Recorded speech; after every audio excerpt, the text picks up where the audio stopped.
Dhaka college ছাত্র সংসদ আন্দোলনের পক্ষ থেকে আপনাদের জানায় আন্তরিক শুভেচ্ছা ও অভিনন্দন। আপনারা অবগত আছেন, জুলাই আগস্ট 2024 সংগঠিত গণঅভ্যুত্থানে হাজারো মানুষের আত্মদান এবং লক্ষাধিক মানুষের অঙ্গহানি ও পঙ্গুত্ব বরণের মধ্য দিয়ে যে বিজয় অর্জিত হয়েছে, তারই ফসল হিসেবে আজ সারা দেশে বিভিন্ন বিশ্ববিদ্যালয়ে অনুষ্ঠিত হচ্ছে ছাত্র সংসদ নির্বাচন। কিন্তু ঢাকা কলেজের মতো গুরুত্বপূর্ণ প্রতিষ্ঠান ও ছাত্র সংসদ নিয়ে প্রশাসন নীরব ভূমিকা পালন করছে। সম্মানিত সাংবাদিক বৃন্দ, আপনারা জানেন ঢাকা কলেজ এই উপমহাদেশের প্রাচীন ও ঐতিহ্যবাহী শিক্ষা প্রতিষ্ঠানগুলোর মধ্যে অন্যতম। এখানকার ছাত্র সমাজ বরাবরই গণতান্ত্রিক আন্দোলন এবং মুক্তির সংগ্রাম এবং অধিকার আদায়ের ইতিহাসে অগ্রণী ভূমিকা রেখেছে।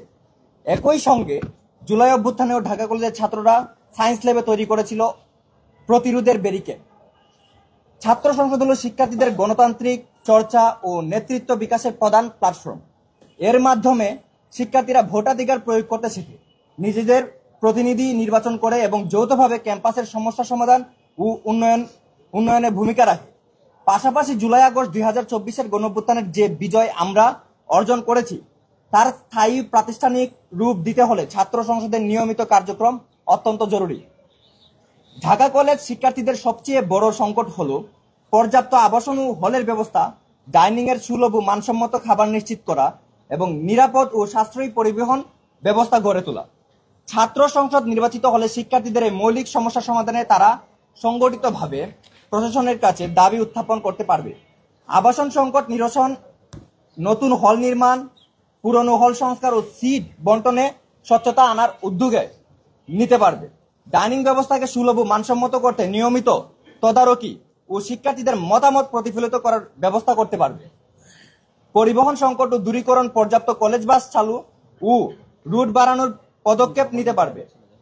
এটি একটি সক্রিয় সংসদ থাকলে দাবিগুলো আরো বিচ্ছিন্নভাবে থাকবে না, বরং শিক্ষার্থীর সম্মিলিত কণ্ঠরূপ নিয়ে তা বাস্তবায়ন সম্ভাবনা বাড়বে। এর মাধ্যমে ছাত্র সংসদ শিক্ষার্থীদের জীবনযাত্রার মান এবং তাদের শিক্ষা কার্যক্রম নির্বিঘ্নে করতে মূল ভূমিকা রাখবে। আপনারা জানেন, গত 8 সেপ্টেম্বর আমরা এক ছাত্র সমাবেশের মাধ্যমে প্রশাসনের কাছে অবিলম্বে ছাত্র সংসদ নির্বাচনের লক্ষ্যে গঠনতন্ত্র প্রকাশ এবং অংশীজনদের মতামতের ভিত্তিতে প্রয়োজনীয় সংস্কার শেষে তফসিল ঘোষণার দাবি জানিয়েছিলাম। সেই সমাবেশ থেকে আমরা স্পষ্টভাবে প্রশাসনকে 10 দিনের আলটিমেটাম দিয়েছিলাম, যা আগামী 18 তারিখে শেষ হবে। এই সময়সীমার মধ্যে ঢাকা কলেজ ছাত্র সংসদ নির্বাচনের গঠনতন্ত্র প্রকাশ করতে হবেই। কিন্তু দুঃখজনকভাবে বলতে হয়, এ পর্যন্ত প্রশাসনের পক্ষ থেকে আমরা কোনো আশানুরূপ পদক্ষেপ দেখতে পাইনি। শিক্ষার্থীদের দীর্ঘদিনের দাবি ও প্রত্যাশা পূরণে প্রশাসনের এই অনীহা আমাদেরকে হতাশ করেছে। আমরা আবারও স্পষ্টভাবে জানাতে চাই, আগামী 18 সেপ্টেম্বরের মধ্যে যদি গঠনতন্ত্র প্রকাশ এবং প্রয়োজনীয় সংস্কার শেষে তফসিল ঘোষণা করা না হয়, তবে ঢাকা কলেজের ছাত্র সমাজ বাধ্য হবে কঠোর থেকে কঠোরতম কর্মসূচি দিতে। আজকের এই সংবাদ সম্মেলনের মূল উদ্দেশ্য হল প্রশাসনকে আমাদের দাবি আবারও স্মরণ করিয়ে দেওয়া। আমাদের পরবর্তী কর্মসূচি এবং আলটিমেটাম 18 তারিখের পরে, যেহেতু 19 এবং 20 তারিখে শুক্র শনিবার আছে এবং 21 তারিখে প্রথম বর্ষের পরীক্ষা থাকায় এই 3 দিন আমরা অনলাইন কর্মসূচি পালন করব। কিন্তু আগামী 22 সেপ্টেম্বর সোমবার প্রশাসনিক ভবনের সামনে আমরা টানা 4 ঘন্টা অবস্থান কর্মসূচি পালন করব। এটি হবে শান্তিপূর্ণ, গণতান্ত্রিক এবং সংগঠিত প্রতিবাদ, যার মাধ্যমে আমরা বিশ্বাস করি, যার মাধ্যমে আমরা দেখাতে চাই যে ছাত্র সমাজ তার অধিকার আদায়ে সবসময় আপোষহীন। আমরা বিশ্বাস করি ঢাকা কলেজ প্রশাসন শিক্ষার্থীদের এই ন্যায্য দাবি যথাযথভাবে উপলব্ধি করবে এবং অবিলম্বে নির্বাচনের রোডম্যাপ প্রকাশ করবে। 5 আগস্ট পরবর্তীতে ছাত্রদের একটা আকাঙ্ক্ষা ছিল প্রত্যেকটা ক্যাম্পাসে ছাত্র সংসদ নির্বাচন হবে। আমরা ঢাকা কলেজের শিক্ষার্থীরা একদম 5 আগস্টের পরের থেকেই, আমার মনে আছে 6 আগস্ট যখন আমরা অডিটোরিয়ামে বড় একটা প্রোগ্রাম করেছিলাম ছাত্র শিক্ষক সবাইকে নিয়ে, সেখানে আমরা স্পষ্টভাবে দাবি জানিয়েছিলাম যে অনতিবিলম্বে ছাত্র সংসদ নির্বাচন দিতে হবে। 5 আগস্টের একদিন পরে আমাদেরকে তারা আশ্বাস দিয়েছিল খুবই দ্রুত সময়ের মধ্যে একটি নির্বাচনের তারা ব্যবস্থা করবে।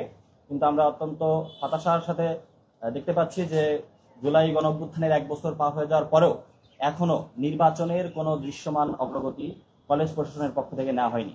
আমরা অনেক ধরনের কর্মসূচি পালন করেছি, আমরা প্রতিবাদ কর্মসূচি করেছি, আমরা ছাত্র সমাবেশ করেছি, আমরা মানববন্ধন করেছি, আমরা স্মারকলিপি দিয়েছি, আমরা মাওসি ডিজির সাথে আলোচনা করেছি। প্রত্যেকটা জায়গায় আমাদেরকে প্রশাসনের কাছে গেলে মাওসি দেখানো হয়, মাওসি গেলে মন্ত্রণালয় দেখানো হয়, সেখানে গেলে আমাদেরকে আইন দেখানো হয়। এই যে মানে চক্র আকারে ঘোরানো হচ্ছে, আমরা মনে করি যে এটা প্রশাসন ইচ্ছাকৃতভাবে একটি বিশেষ মহলকে সুযোগ সুবিধা দেওয়ার জন্য তারা এই কাজটি করছে বলে আমরা বিশ্বাস করি। এবং আমরা আমাদের ছাত্র সংসদ আন্দোলন ঢাকা কলেজের পক্ষ থেকে অনতিবিলম্বে ঢাকা কলেজে ছাত্র সংসদ নির্বাচন দেওয়ার দাবি জানাচ্ছি। আমরা আগামী 22 তারিখ সোমবার সকাল 11টা থেকে 4টা পর্যন্ত অবস্থান কর্মসূচি পালন করব। ঢাকা কলেজ প্রশাসন যদি দৃশ্যমান কোনো উদ্যোগ না নেয়, তাহলে পরবর্তীতে যদি এই আন্দোলনকে ঘিরে, ছাত্র সংসদ নির্বাচনকে ঘিরে কোনো অনাকাঙ্ক্ষিত পরিস্থিতি সৃষ্টি হয়, এই দায়ভার সম্পূর্ণ প্রশাসনকে নিতে হবে। আমরা আরেকটি বিষয় স্পষ্টভাবে বলতে চাই, ঢাকা কলেজ রাজনীতির একটি আঁতুড়ঘর হিসেবে পরিচিত। অভ্যুত্থান পরবর্তী সময়ে ঢাকা কলেজ একটি শান্তি শৃঙ্খলা বজায় রেখে এখন পর্যন্ত চলছে। এখানে কোনো ধরনের রাজনৈতিক সংঘাত নেই, কোনো ধরনের অস্থিতিশীল পরিবেশ কিন্তু এখনো তৈরি হয়নি। আমরা দেখেছি ঢাকা ইউনিভার্সিটি, জাহাঙ্গীরনগর ইউনিভার্সিটিতে মার্ডারের মতো ঘটনা ঘটেছে, ঢাকা কলেজে কিন্তু সেই ধরনের কোনো ধরনের ঘটনা ঘটেনি। এখানে প্রত্যেকটা স্টেক হোল্ডারের মধ্যে, প্রত্যেকটা ছাত্র সংগঠন, সামাজিক সাংস্কৃতিক সংগঠনের মধ্যে একটি সৌহার্দ্যপূর্ণ সম্পর্ক রয়েছে। কিন্তু তারপরেও কলেজ প্রশাসনের অনীহার কারণে এখানে যদি কোনো সংঘাতপূর্ণ পরিস্থিতি সৃষ্টি হয়, এখানে যদি কোনো অনাকাঙ্ক্ষিত পরিস্থিতি সৃষ্টি হয়, তাহলে কিন্তু ঢাকা কলেজ প্রশাসন এই দায়ভার কোনোভাবে এড়াতে পারবে না। এবং আমরা দেখেছি 5 আগস্টের পরবর্তী সময়ে আমরা বিভিন্ন দাবি জানিয়েছি কলেজ প্রশাসনের কাছে, তারা শুধুমাত্র শুনেছে, তারা স্মারকলিপিটি গ্রহণ করেছে, গ্রহণ করে সেখানেই তাদের এই কার্যক্রম শেষ করেছে। আমরা এই ধরনের টালবাহানা ঢাকা কলেজ ছাত্র সংসদ আন্দোলন আর মানবে না। অনতিবিলম্বে ছাত্র সংসদ নির্বাচন দিতে হবে, এটা ছাত্রদের প্রাণের দাবি, এটা ছাত্রদের যৌক্তিক দাবি, এবং গণ অভ্যুত্থানের আকাঙ্ক্ষার প্রতিফলন ঘটবে ছাত্র সংসদ নির্বাচনের মধ্য দিয়ে। এবং নির্বাচিত প্রতিনিধিরা ঢাকা কলেজের ছাত্রদের যে ধরনের সংকট রয়েছে, যে ধরনের তাদের আকাঙ্ক্ষা দাবি দেওয়া রয়েছে, তাদের যে বিভিন্ন ধরনের সমস্যা রয়েছে, এই সমস্যার সমাধান করবে ছাত্র সংসদের নির্বাচিত প্রতিনিধিরা।